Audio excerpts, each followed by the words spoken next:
Hello everybody, I hope all of you are doing really well. My name is Siddhant Mehta and welcome you all to the Raftaar batch. Today we're gonna revise chapter number 1, that is Introduction to Valuation, and I have uploaded this chapter notes in my Telegram channel. Do check it out. And here I'm assuming that you have watched my introductory lecture in which I have discussed everything about this subject and also how this batch is going to get conducted. So before beginning with any chapter, we will first understand what we are going to learn in that chapter. In this chapter, we will understand what is valuation, why does a business owner wants to value his or her asset, then valuation done under present scenarios and important terminologies which are used in valuation. Then what is valuation? Valuation is a process which helps you to identify the real worth of asset, liability and business. So in valuation, when you apply this all process, at the end you will have a value, and that value will depend upon two things. First thing, what are the circumstances which you have considered? What are the assumptions which you have considered by valuing the asset? And second thing is, what was the purpose behind your valuation? How the amount will differ based upon these two things, we will understand it later. But for now, understand that amount will differ based upon these two things.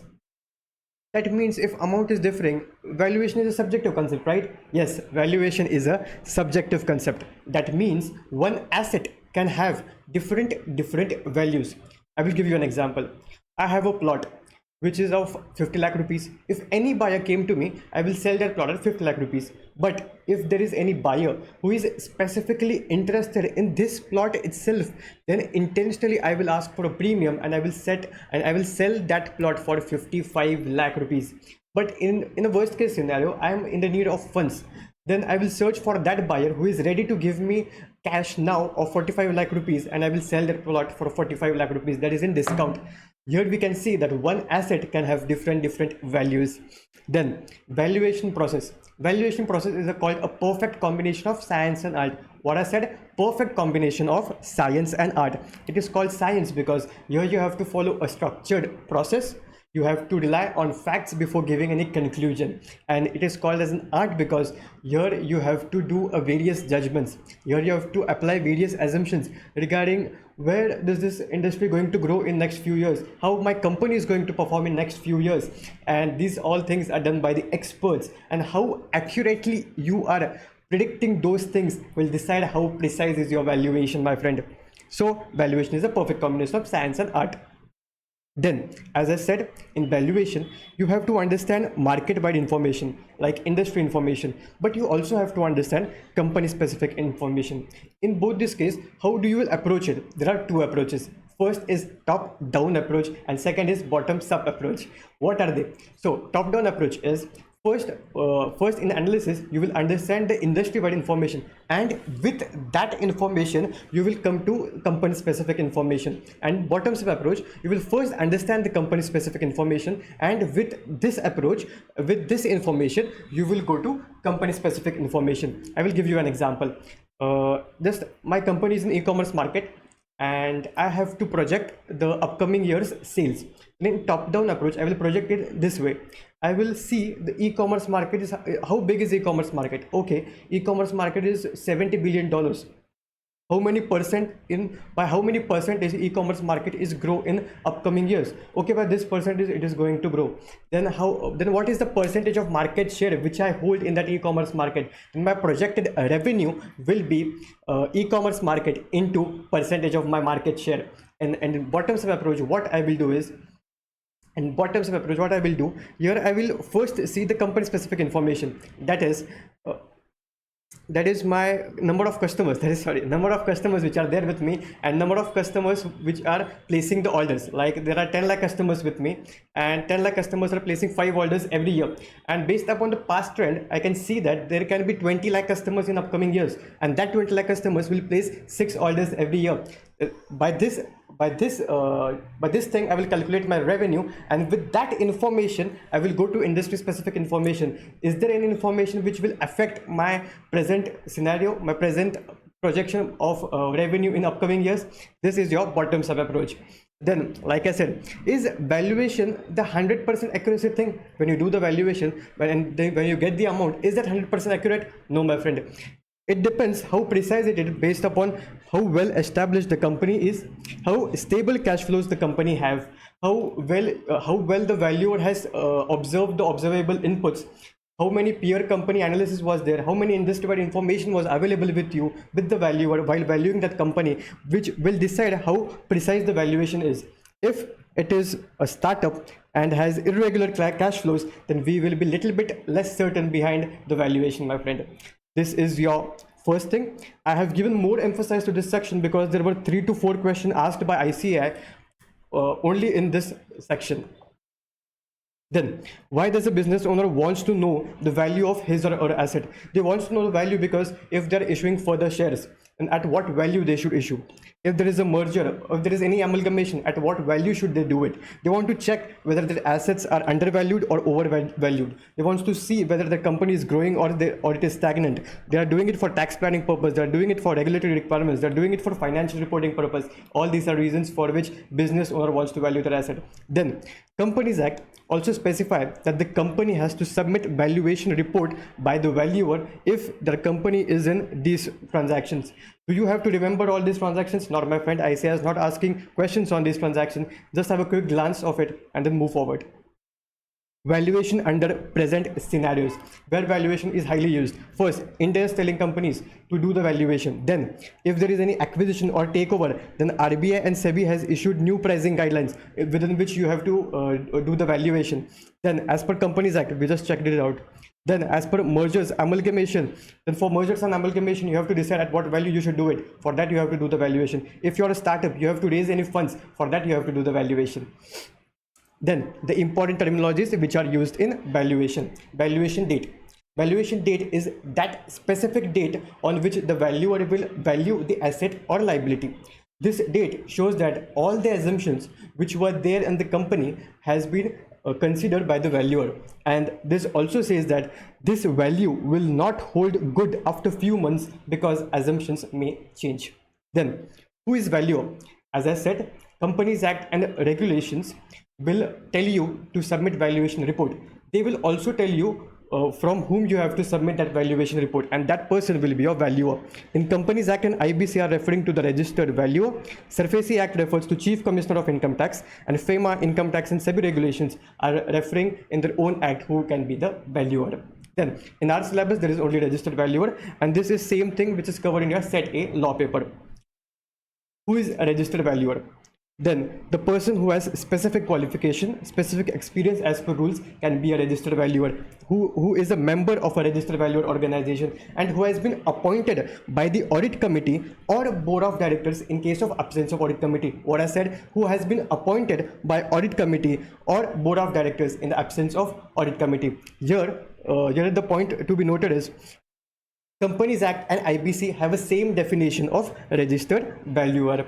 Then who can be a registered valuer? The person who is individual, the registered partnership entity and a company can be your registered valuer. What I said, individual, registered partnership entity and a company can be a registered valuer. First we'll check about the conditions which are there for individuals. The conditions for individual are that the basic condition that you have to be the member, you must pass the exam, you must have the prescribed qualifications and experience, you must not be the minor, and you must not declare as unsound mind. These are the basic conditions, but the important conditions are while you pass the examination, you have to apply for membership within 3 years, my friend. Then you must be a person resident of India as per FEMA Act. What I said, as per FEMA Act and not as per Income Tax Act, as per FEMA Act. Then if you have been convicted for a jail, and if that jail is more than 6 months, then 5 years has to be elapsed. If you have been jailed for any moral turpitude reasons, then 5 years has to be elapsed. Then if you have been convicted for jail for more than 7 months, तो फिर बहुत बड़ा कांड हो गया, you are forever disqualified, my friend. Then not levied a penalty of under section 271J of Income Tax Act, that is false report by professionals, and 5 years has to be elapsed. Then you must be a fit and proper person. That's the basic condition. Then partnership entity or company will not be eligible if they are providing any services other than professional services, financial services and valuation services. This is the condition. And for company, there is specific condition that the company is a subsidiary, JV or associate of another company or body corporate, then they can't be a registered valuer. if the company or entity is going under insolvency resolution process, or if they are undischarged bankrupt, then you cannot be registered valuer. All partners and directors, if they are not eligible, you can't be registered valuer. Lower of 3 or all partners or directors, if they are not RV, then your entity and company cannot be the registered valuer. Then none of your partners or directors are registered valuer for particular asset. But I said for particular asset, then your company or entity cannot be a registered valuer for that particular asset. Then what are the specific experience you are required? If you have done postgraduate or you're a member of professional institute, and my friend, you have done a lot of efforts, you just need 3 years of experience. But if you have done only bachelor's degree, then you need some experience, man. You need to put some efforts, man. You have to give 5 years of experience. You have to have minimum 5 years of experience. Then these are the asset class and these are the conditions. Go through it once. If you are a graduate, then like I said, you need 5 years of experience. But if you're postgraduate and you're a member, then you need 3 years of experience. Then what is the enrollment process to become RV? First, if you are fulfilling all the conditions, you will apply for the membership. First, you will apply for the registration. Then you have to complete 50 hours of educational course conducted by the registered valuer organization. After that, you will be eligible for the exam. You have to pass the exam. And once you pass the exam, you have to fill a form A under Schedule 2 of the Companies Act to become a registered valuer. Then we will understand what are the types of value. This is the important concept. What is the types of value? First, we'll understand what is fair market value. Fair market value is the estimated price in an orderly transaction. Then what is orderly transaction? Orderly transaction means where the both buyer and seller, they are not in any stress. They are not having any pressure. They are doing the transaction where they both are informed people. They don't have any stress. They have adequate time. They have adequate information to make an informed decision. If any transaction comes out from such transaction, if any value comes out from such transaction, that value will be called as fair market value. These are the normal value, means the buyer and seller, they are not related, they are not in they are not in any stress, they are not in any pressure, and doing and giving an informed decision, making an informed decision. That value is called fair market value. Then what is fair value? Because fair value also has the same definition, right? Estimated price in an orderly transaction, but there is with an emphasis on financial reporting standards. Means when a financial reporting standard, that is your index, will tell you the steps, okay, you have to follow these steps, and any value which is coming out from that steps will be called as fair value. Like fair value in that index 113 is providing you the steps to calculate the value. It will tell you that firstly you have to check the exit price, that is your selling price, and then you have to check that selling price from the principal market or from the most advantageous market. That is principal market being your highest trading, that is where your volume is high, and the most advantageous market is where your net selling price is high. Then in which scenario we should choose principal market or advantageous market, we will understand this later in chapter number 3 where it has been given. I will give you an example over there, but for now understand that we will say fair value to that value which is being derived as per accounting standards, and fair market value is that value which doesn't have any conditions, and which is a orderly transaction. Then market value also has the same thing, but it includes such transaction which are done under urgency or under distress sell. Like I given you the example, I have a plot of 50 lakh rupees, but I'm selling it for 45 lakh rupees, and that 45 lakh rupees is my market value, and my 50 lakh rupees is my fair market value. So here the transaction have also been included which are not orderly transaction. Then what is my intrinsic value? Intrinsic value is that value where you discount your future cash flows and make it to the present value. So that present value is called as intrinsic value. Why we calculate intrinsic value? Because to check whether our asset is undervalued or overvalued. So discounting future cash flows to the present value is known as intrinsic value. Then investment value, the value of an asset to the specific investor. Like I said, the 50 lakh plot I sold for that particular buyer for 55 lakh. Then the 55 lakh is the value for that specific investor. That value will be called as investment value. Then what is synergistic value? This is important. Synergistic value is also called your marriage value. What is also called as marriage value? That is the additional value. What I said, the additional value created when both assets got combined. Like company A is having a valuation of 500 crores. Company B has a valuation of 300 crores. When they both come together, the combined value becomes 1000 crores. So here the additional 200 crores is your synergistic value. Then what is the special value? Special value is the extraordinary value which your asset is getting due to any unique economic, functional or physical advantages. Like I have one land and just in 200 meters away there has been a metro station developed. Because of that metro station, this land price shoot up, and that price will be called as special value, because here the extraordinary value has been fetched by the land because of some unique economic or functional advantages. So this is your special value. Then what is the price and what is the value? Price is the consideration paid when you purchase any product or service, that is your price. And what is value? Value is the benefits what you get from that product, is the utility what you get from that product, service or an asset. So price will be always be monetary in nature, and the value can be monetary or non-monetary in nature. Then the basis and premises of the valuation. The basis and the premises of the valuation, this is your valuation standard 102. So the basis means the type of value which you have used for doing this entire valuation assignment. So there are three types of value which you can use. The first is fair value. Do we know what is fair value? Yes, we know what is fair value. Then the participant specific value. The specific value, that is the investment value, 55 lakh rupees, that will be the participant specific value. And the liquidation value. Liquidation value means that when I'm valuing this particular assignment, I'm valuing it in such a way that the company is going to get closed, and what amount I will get while selling this asset, because I'm selling this asset in a financial distress, definitely I will get a low amount. So that low amount I will consider and I will value and I will use that amount as a value in my audit, in my valuation assignment. I'm sorry.